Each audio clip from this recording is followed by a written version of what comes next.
When my son Aaron was only 9, he was struck by a box truck while riding his bike. It wasn't the driver's fault, and I've never seen a man so sorry in my entire life. Aaron had fallen over at the wrong time and ended up in the path of the vehicle. Still, a boy getting hit by a truck going 25 miles per hour isn't a great thing. The accident caused a brain bleed that permanently damaged my boy, and he spent weeks in the hospital. It was the scariest thing of my life, and my wife and I rarely slept during that period. Aaron pulled through, but suffered some minor brain damage.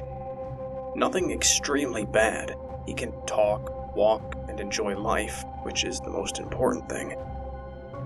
But he occasionally has seizures, has a few minor speech problems, and his mind wanders more than it did before. His recovery was a breath of fresh air and a weight lifted off our shoulders. The doctors didn't seem either pessimistic nor optimistic during the stay, and we were constantly left wondering what was going to be left of the bright boy that loved to draw. During his stay, he would constantly credit a man named Willie for his recovery. The doctor, nurses, and the physical therapist had no idea who he was talking about. And we thought perhaps he got a name of one of the staff confused. The doctor's name was Weston, and there was a nurse Willard as well. It wasn't until later in his stay that he roughly described William as an older man, dark hair that was thicker on the sides, and always wearing a hospital gown. Despite the staff not knowing who he was talking about, we assumed it was probably a patient on the same floor that would bump into him on occasion. Aaron came home after his recovery and immediately seemed different. This was to be expected. Changes in personality, attention issues, and even speech disturbances were forewarned. Those things were occasionally present and minor, but what concerned us was his activity in his bedroom. Late at night, we would sometimes hear Aaron whispering, laughing, and even arguing. He is an only child, and it is just 3 of us, so we had no idea what was going on, and became a little concerned that he was talking to himself in his room so late at night. We brought it up with his doctor on numerous occasions, and he said that while it isn't extremely common for someone to hallucinate, it could be a combination of the effects, healing process, and the imagination of a child. We chose to ignore the behavior, assuming it would eventually slow. It didn't. It increased over the next month. Aaron sitting in his room until 1, 2, even 3 in the morning, talking. Even more worrying, the laughter and whispering was being replaced with arguing and crying. We tried to talk to Aaron about it, and it was obvious his mood would change, visibly change. If we asked him who he was talking to or arguing with the night before, he would shut down and get teary-eyed. Even though it was obviously bothering him, his response would always be, "Nobody," or "I'm not." Just asking would sometimes sour his mood for the entire day, and so we tried to walk on eggshells regarding it. This behavior went on even longer, Aaron talking to someone late at night and trying to ignore it during the day. The arguments, however, began to become clearer. My wife on numerous occasions heard Aaron yelling for the mystery friend to leave him alone or go back. It was on one occasion that we both heard him say, "I didn't ask you to come home with me," that we started to piece things together. The morning after we heard Aaron yelling, loudly, about not asking his imaginary friend to follow him, was the morning we all 3 sat down and heavily talked about it. My wife, the cooler and calmer of the 2 of us, started a very delicate conversation. "Why don't you draw anymore, honey?" she asked. We had noticed that Aaron's favorite hobby, drawing, had ceased. "I don't want to," he said, and he looked so sad and lost in that moment. I inquired why. We theorized prior to this that perhaps he had a hard time with the hand coordination, but we now felt may have to do with his sleepless nights. "I don't like what I draw," he said, and then he began to cry a little. "Does the person you yell at not like your drawings?" My wife thought we had it all figured out, but we came to find out we didn't. "No, he doesn't want me to draw him, and I want to. Now I don't." His tears were slowing, and it was obvious he had something to tell us. Before he could, I made the $1,000,000 accusation. "William," I said, pretending I knew the answer even though I wasn't sure. "William was nice at the hospital." He started to look a little pale as he began spilling the beans, and repeatedly dropped to a whisper while talking. "I wanted to draw him when we got home, but he didn't want me to. Then he started getting mad about things I was doing, so I kicked him out." He paused, and my wife wrapped her arm around him, told him to go on. "So he only stands outside my window now. He stares in and is real mad and yells at me through the window at night. He doesn't look the same now." I slid my son my tablet and stylus and told him to draw. Usually his art would be cars, houses, cartoons, and occasionally a superhero he would think of.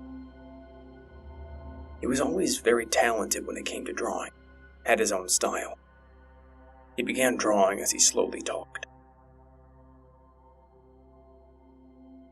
"I think he's a ghost, Dad. I know you say they aren't real, but I really think he's a ghost." I wanted to tell him that ghosts aren't real, to tell him that maybe his head injury had caused him to imagine something that wasn't there, but I wasn't sure. He finished drawing after a minute, and what he drew scared the hell out of both my wife and me. We tried to hide it from Aaron. I saved the art. "Is this him at the hospital?" I already knew that it wasn't. It was after they came home, after Aaron pissed him off. "No, that's him outside the window. His mouth gets really big, and he doesn't have eyes anymore. Like he pretended to have eyes, or can take them out." "Did he tell you he was a ghost at the hospital?" My wife was balancing how we should approach this. I had honestly given up on trying to figure it out. "No, he said he was from the room next door. He would come by at night and tell me stories and tell me to get better." Aaron was breaking down at this point, and we thought this was a good point to stop the third degree. "You aren't in trouble, son. Do you want to sleep in our room tonight?" I didn't want him in his room anymore. Aaron sprung up happier and asked if we could watch Netflix on the television, and we agreed. After the conversation, my wife called the doctor, and I went and played on the PlayStation with my son for a bit to take his mind off of it. My wife eventually got a hold of him and had a long conversation. When she was done, we went into the dining room and talked about it. The doctor didn't think that this was normal, but couldn't say for sure if it was a side effect of the accident, something to do with the seizures, which we hadn't witnessed since he was in the hospital, or him manifesting an emotional issue as a ghostly man. My wife asked for him to see if a William had ever been in the room next to Aaron and died, but the doctor flat out told us that even if he could find that out, he wouldn't be able to tell us. He did seem certain that there was no ghost or demon, and it comforted us. Why? Because we didn't want to believe. Aaron slept in our room that night, and didn't get up and whisper, talk, laugh, or argue the entire time. He slept. This was bittersweet. On one hand, our son had a night without odd behavior. On the other hand, it seemed frightening that the strange behavior would only manifest when he was alone. Almost a validity to what he said. We continued with him sleeping in our room for a week straight, and not one night did he act strange. He watched television, and he slept soundly. This meant that we were going to have to do a test that no parent wants to do. We had to put Aaron back in his room for a night and risk him seeing whatever William was again. It was 11 at night, and my wife and I were waiting. Just waiting. Occasionally, one of us would stand next to Aaron's bedroom door and listen for anything abnormal. We had put him to bed, and he was reluctant at 9, and he was sound asleep. Between the two of us, we had no idea when his episodes would actually start. It would always be a one of us got up to piss, get a drink, or couldn't sleep type thing. So wait we did. Midnight came and went, and judging by the fact I'm detailing the hours where everything was fine, you can guess that 1 hour things weren't quiet. I'll skip 1 in the morning and go straight to a little after 2. A creak from the room, possibly him shifting around, but it was shortly followed by loud little kid whispering, and I wasn't going to give it a chance to go back to arguing, so I burst the door open. Across from the door, Aaron, in his Spider-Man pajamas, was standing at the window. No face on the other side, but he quickly turned around, and I could tell the boy was angry. "He came back and wanted in," Aaron said, more angry than scared. "I told him no and he got mad. He was about to start yelling when you..." He stopped and turned around to the window. I said my son's name. No one was there at the window, and I thought that maybe he was still seeing him. "He's hiding," Aaron said, not taking his eyes off the window. "He's hiding out there waiting for you to leave." Dad mode turned on, and if something was really bugging my son, I was going to handle it. If it was my boy's mind causing it, I was going to put on a show. I walked to the window and opened it, held my head out and began yelling for him not to come back. Then my wife screamed. I turned back and yelled, "It's just me yelling at him. He came back." I had obviously startled my wife and wanted to comfort her. She rounded the corner of the hall to Aaron's door and reached in and grabbed me, pulling me away from the room. She looked scared to death, and I felt pretty bad for the spur-of-the-moment performance. When we got far enough away, I could tell she was still very frightened, and I realized it was something else. What she told me is bringing tears to my eyes as I write this. "While you were yelling out the window, I heard a man's voice from outside say, 'I'll be back, Aaron,' from outside the wall. I ran outside as she ran back to Aaron's room, ready to kick the head in of whomever was stalking my son, but no one was there. No man nor ghost, no car, and no noises of someone running off. After I checked the house, we put Aaron in our bed, and we stayed in the hall and talked. My wife told me it sounded like a loud, angry whisper, not so much as someone yelling back. Aaron has been in our room for over a month now, and he sleeps perfectly fine. I tried to research the name William for sex offenders in my area and around the hospital. Nothing. Can't find anyone that matches the description either.